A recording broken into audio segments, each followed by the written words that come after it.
Hello guys, welcome back. In this video I'm going to show you how to find all your comments on Facebook. It's very simple and easy, just follow these simple steps. And first you're gonna do, you need to open up Facebook application, tap on menu, then get in settings and privacy.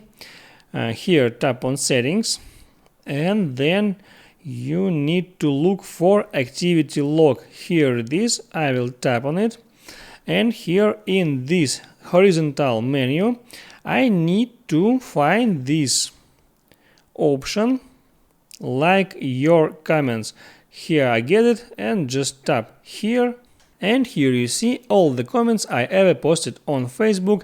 And if I need to, for example, delete any comment, I can tap on this three dots icon and I can just delete this comment, or I can tap on these three dots and I can, for example, view this comment on the page I posted it. Here how it looks like. So now you know how to find all the comments you ever posted on Facebook.